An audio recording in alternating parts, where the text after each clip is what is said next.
अगर आपको ये लग रहा है कि ईरान, इजराइल और अमेरिका के बीच चल रहा तनाव सिर्फ मिडिल ईस्ट की कहानी है, तो शायद आप आने वाले सबसे बड़े आर्थिक झटके को मिस कर रहे हैं, क्योंकि अब देश के बड़े उद्योगपति और बैंकर्स खुलकर वार्निंग देने लगे हैं। और इस बार चेतावनी दी है भारत के दिग्गज बैंकर उदय कोटक ने।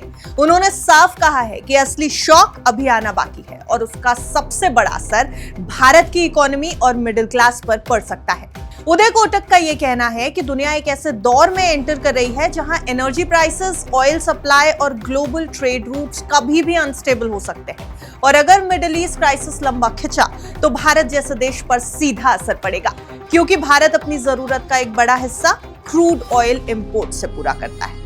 अब सोचिए, अगर कच्चे तेल की कीमतें लगातार बढ़ती हैं तो सबसे पहले क्या महंगा होगा? Petrol, diesel, gas cylinder, transport, फिर खाने पीने का सामान, सब्जियां, दूध, ऑनलाइन डिलीवरी, फ्लाइट्स, हर चीज की कीमत ऊपर जाने लगेगी। यानी इन्फ्लेशन का सीधा हमला मिडिल क्लास की जेब पर होने वाला है। उदय कोटक का यह कहना है कि भारत ने पिछले कई साल रिलेटिवली स्टेबल दुनिया में बिताए हैं, लेकिन अब ग्लोबल ऑर्डर बदल रहा है और भारत को मेंटली और इकोनॉमिकली मुश्किल समय के लिए तैयार रहना चाहिए। कोटक ने यह भी कहा कि इंडिया को फॉरेन कैपिटल और एक्सटर्नल डिपेंडेंस कम करनी होगी, क्योंकि जब ग्लोबल क्राइसिस आता है तो फॉरेन इन्वेस्टर्स सबसे पहले पैसा निकालते हैं और वही अभी दिखाई भी दे रहा है। रिपोर्ट्स की माने तो ईरान वॉर के बाद विदेशी निवेशक यानी एफआईआईज ने भारतीय बाजार से बिलियंस ऑफ डॉलर्स निकालना शुरू कर दिया है, जिससे रुपए पर दबाव बढ़ा और मार्केट वोलेटिलिटी भी तेज हो गई। अब देखिए, सबसे बड़ा सवाल यह है कि आम आदमी पर इसका असर कितना बड़ा हो सकता है। मान लीजिए क्रूड ऑयल $100 पर बैरल के ऊपर लंबे समय तक रहता है, तो सरकार पर सब्सिडी और इंपोर्ट बिल का दबाव बढ़ेगा,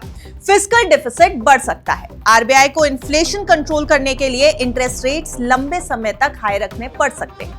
इसका मतलब होम लोन, कार लोन और बिजनेस लोन तीनों महंगे हो जाएंगे। यानी एक तरफ ईएमआई का प्रेशर, दूसरी तरफ रोजमर्रा की चीजें महंगी और तीसरी तरफ नौकरियों और उद्योग पर भी स्लो डाउन का खतरा, यानी जॉब्स और बिजनेसेस पर भी स्लो डाउन की चेतावनी यहां पर जारी की गई है।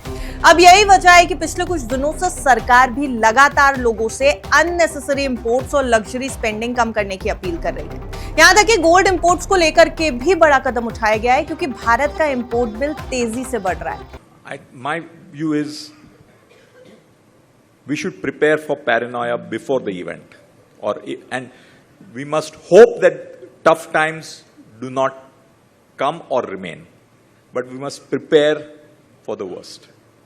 Therefore, it is about preparation, be ready for tough times, rather than waiting for the shock to hit us.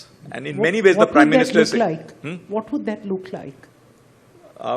I think you'll begin to see it. I mean, we have not seen the impact in the last 2 months of the Middle East war in terms of energy price transmission. It's coming, and it's coming big, and the consumers have not felt the pressure at all. And think about a consumer with limited income having to spend more directly on fuel and indirectly on other items for fuel, or dependent on fuel. The shock is coming. We had old inventory. We had the ability for oil companies to be the shock absorber.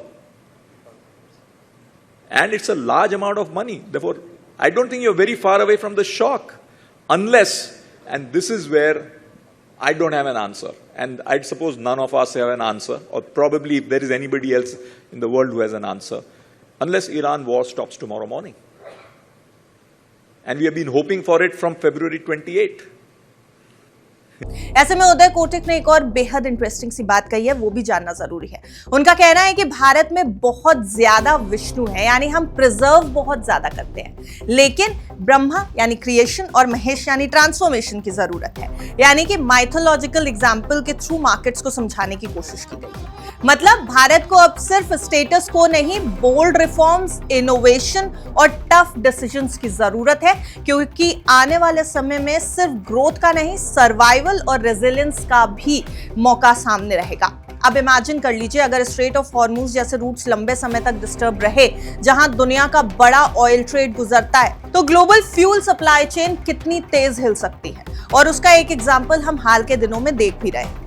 Experts पहले ही warning दे रहे हैं कि ये modern history का सबसे बड़ा energy disruption बन सकता है, और अगर ऐसा हो गया तो सिर्फ स्टॉक मार्केट नहीं, आपकी रोजमर्रा की जिंदगी बदल सकती है। कैब राइड्स महंगी हो जाएंगी, ऑनलाइन ऑर्डर्स महंगे हो जाएंगे, एयर टिकट्स महंगे हो जाएंगे, बिजली का बिल ऊपर आने लगेगा, फूड इन्फ्लेशन तेज हो जाएगा और बिजनेसेस की प्रॉफिटेबिलिटी नीचे आने लगेगी। यानी असली लड़ाई बॉर्डर पर नहीं हो रही, आपकी जेब पर दिखाई देने वाली है। और यही वजह है कि अब इंडिया इंक के बड़े नाम खुलकर बोल रहे हैं कि आने वाले महीनों में भारत को बहुत केयरफुली मूव करना होगा, क्योंकि ग्लोबल अनसर्टेनिटी का एरा ऑफिशियली शुरू हो चुका है। आप तैयार हैं? आपने अपना बजट बना लिया है? कमेंट सेक्शन में बताइएगा जरूर और देखते रहिए गुड रिटर्न्स।